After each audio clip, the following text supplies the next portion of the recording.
Feeling ko hindi ako maganda. Feeling ko wala nang magkakagusto sa akin dahil pinili ko yung career ko over my love life ng mga panahon na nasa prime years ko pa ako. Eh ngayon, 30 na ako, be. Wala nang magkakatype. Ay naku, Danica. Para sabihin ko sa'yo, friend, hindi pa huli ang lahat.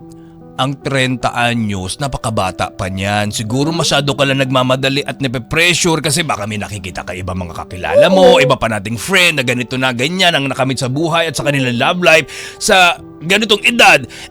Danica, iba naman yung kanilang, alam mo yun, iba yung kanilang future, iba yung kanilang sitwasyon. Sa sitwasyon mo, magkaiba kayo. Baka yung para sa'yo, papanganak pa lang. Uy, ayoko naman ng ganong kabata. Hindi, joke lang naman yun. Ang ibig ko sabihin, hindi mo pa time.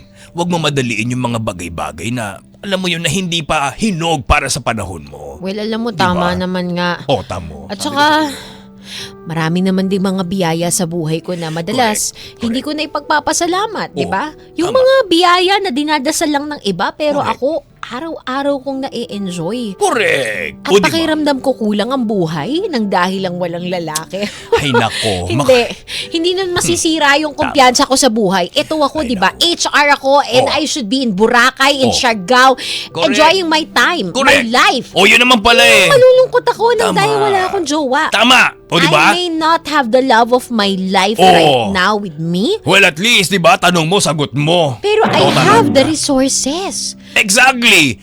Malas ka man sa love life. Oh. Pero napakaswerte mo sa career. Kaya dapat maging happy ka pa rin, Alam mo, friend. ganito na lang, Maskulada. Dahil nakinig Oh. ka, mag-book ka na ng ticket natin. I-explore natin ang buong Pilipinas Ay, dahil we. it's more fun in the Philippines. Ay,